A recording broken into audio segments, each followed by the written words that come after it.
पेड़ों की कटाई करने वाले लोगों को जो वहां मिला उस पर उनको विश्वास नहीं हुआ।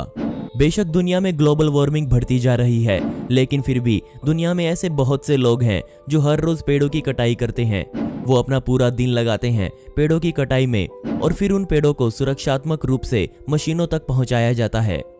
लेकिन थोड़ा पीछे चलते हैं 1980 में, जब जॉर्जिया क्राफ्ट में लोग हर रोज की तरह पेड़ों की कटाई का काम कर रहे थे। सब कुछ बिल्कुल सामान्य चल रहा था, लेकिन तभी उन्होंने एक खोखले पेड़ को काट दिया। असल में जॉर्जिया क्राफ्ट कंपनी एक कागज बनाने की फैक्ट्री है, जिसमें हर रोज बड़ी मात्रा में लकड़ी लाई जाती है जिससे कागज बनाया जाता है। और 1980 में भी वो ऐसे ही एक दिन पेड़ों को काट रहे थे, लेकिन उनको नहीं पता था कि उनको काटे हुए पेड़ से क्या मिलने वाला है।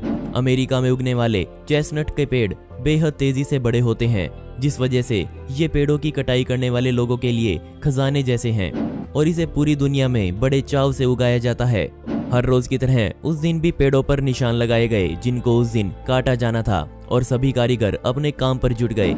लेकिन उन्होंने उन पेड़ों में से एक पेड़ ऐसा काट डाला जो अंदर से खोखला था। इन खोखले पेड़ों को कागज बनाने के लिए सही नहीं समझा जाता, लेकिन वो फिर भी जानते थे कि वो इस पेड़ से जलाने लायक लकड़ियां हासिल कर सकते हैं, जिस वजह से वो उसे काटने में जुटे रहे। पेड़ काटकर जमीन पर गिर पड़ा, जिसके बाद उसे कई टुकड़ों में काटने का काम शुरू किया गया। लेकिन तभी सभी की नजर एक छुपी हुई चीज पर गई। कुछ था जो पिछले कई दशकों से इस पेड़ में छुपाया गया था। जब उन्होंने उसे पास से देखा तो डर के मारे सभी पीछे हट गए। उस पेड़ के अंदर एक कुत्ता बैठा हुआ था जो उनको घूर रहा था। उस कुत्ते के दांत बेहद धारदार थे। उसके अलावा उसके बड़े से सर का कंकाल किसी को भी डरा सकता था और उसका एक पंजा आगे की तरफ निकला हुआ था। पेड़ काटने वाले लोगों को कोई आइडिया नहीं था कि ये कुत्ता इस पेड़ के अंदर कैसे आया और ये इतना अजीब क्यों दिख रहा है। किसी को कुछ नहीं पता था, लेकिन वो सभी तो काम पर थे, तो उनको जल्दी ही डिसाइड करना था कि आगे उनको क्या करना है। इसके बाद उन्होंने इसे और काटने के बजाय संभाल कर रखने का निर्णय लिया और शाम को काम खत्म होने के बाद उन्होंने इसकी छानबीन करने का सोचा।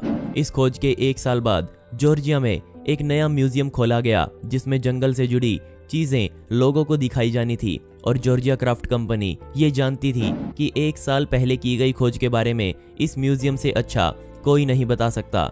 म्यूजियम की ओपनिंग से पहले कारीगर इसे लेकर म्यूजियम वालों के पास पहुंच गए और म्यूजियम वाले समझ गए थे कि उनके हाथ कुछ बड़ा लगा है, लेकिन उनको इस कुत्ते के रहस्य को भी सुलझाना था। कई एक्सपर्ट्स एक साथ बिठाए गए। पहले उन्होंने कुत्ते के बारे में स्टडी किया। उन्होंने ये पता किया कि कैसे एक पूरा कुत्ता कुदरती रूप से एक मम्मी बन गया और फाइनली एक महिला बायोलॉजिस्ट ने इसकी गुत्थी सुलझाई। क्यों ये कुत्ता पेड़ में नहीं घुल पाया, क्यों इसका शरीर बिल्कुल सही हालत में उनको मिला, और सबसे बड़ा सवाल, ये कुत्ता पेड़ के अंदर तक कैसे पहुंचा। डॉक्टर ने बताया कि इस कुत्ते के शरीर को सही सलामत रखने के पीछे पेड़ का सबसे बड़ा हाथ है। कुत्ते के शरीर को पर्याप्त मात्रा में नमी मिलती रही और खोखले पेड़ ने एक वेंटिलेशन क्रिया बनाई, जिससे साफ हवा भी अंदर आती रही। लेकिन कुत्ता इस पेड़ के अंदर कैसे पहुंचा? वैज्ञानिकों ने माना कि ये एक शिकारी कुत्ता होगा, जिसकी उम्र उस समय लगभग 4 साल की होगी और वो उस समय किसी रैकून या फिर गिलहरी का पीछा करते हुए पेड़ पर चढ़ गया होगा। उस समय पेड़ की लंबाई लगभग 28 फीट की रही होगी और समय वैज्ञानिकों ने 1960 के आसपास का बताया। पेड़ खोखला होने की वजह से वो इसमें फंस गया होगा और भूख प्यास के कारण इसकी मौत तड़प तड़प कर हो गई होगी। ये कुत्ता आज भी उस पेड़ में दफन है और सही सलामत उसी म्यूजियम में रखा हुआ है, और जो भी इस म्यूजियम में आता है वो इस कुत्ते को देखकर पूरी तरह से चौंक जाता है। बेशक आप ये वीडियो कुछ ही मिनट्स में देखकर निकल जाएंगे, या फिर म्यूजियम में देखने वाले लोग इसे एक नज़र में देखकर आगे चले जाएंगे, लेकिन इस कुत्ते को अपना नाम बनाने के लिए अपनी जान देनी पड़ी और कई दशकों तक दुनिया से छुपकर एक पेड़ में रहा।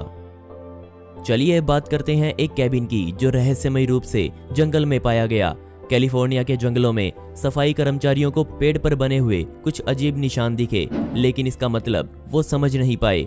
थोड़ी और आगे जाने पर उनके सामने एक कैबिन आ गया, जो पूरी तरह से लकड़ियों और प्लास्टिक की थैलियों से बनाया गया था। ये कुछ इस तरह बनाया गया था कि इसे 50 फीट की दूरी से भी देखा जाना मुश्किल था। और जब अंदर जाकर देखा तो कर्मचारियों को उस कैबिन में बहुत कुछ मिला। वहां से मसालों के डब्बे, कई बुक्स, एक बेंच, एक कुर्सी, एक लकड़ी जलाने वाला स्टोव और एक टाइपराइटर मिला। इन सबको वहां अच्छे ढंग से सजाया गया था। कोई भी देखकर ये समझ सकता था कि वहां जरूर कोई रहता है। लेकिन आज तक वही सवाल बरकरार है कि वहां कौन रहता था, क्योंकि कैबिन के आसपास से यहाँ वहां आने जाने के कोई निशान नहीं मिले। तब यहाँ पुलिस को बुलाया गया और पब्लिक प्रॉपर्टी पर रहने की वजह से इस कैबिन पर लीगल नोटिस लगा दिया गया और कुछ दिनों का समय दिया गया इस जगह को खाली करने के लिए। और जब नोटिस की टाइम लिमिट पूरी हुई और जब वहां जाकर देखा तो कैबिन वहां से गायब था। इतना बड़ा कैबिन और इतना सारा सामान कोई कैसे वहां से चोरी छुपे उठा कर ले गया। चौंकाने वाली बात यहाँ ये भी थी कि वहां आने जाने के कोई निशान भी नहीं मिले। इसके अलावा वहां एक भारी भरकम कुकर भी मौजूद था जिसे एक आदमी तो कतई नहीं उठा सकता। लेकिन वहां कौन आया, कौन गया और वो कैबिन खुद कहां गायब हो गया, किसी को नहीं पता। दोस्तों, आपको ये दोनों सच्ची घटनाएं कैसी लगी मुझे नीचे कमेंट सेक्शन में जरूर बताइएगा। और क्या आपको भी ऐसी ही कुछ अजीब घटना पता हो तो उसके बारे में भी जरूर जिक्र करें। ऐसी ही इंटरेस्टिंग वीडियोस देखने के लिए मिस्टीरियस दुनिया को अभी सब्सक्राइब करें।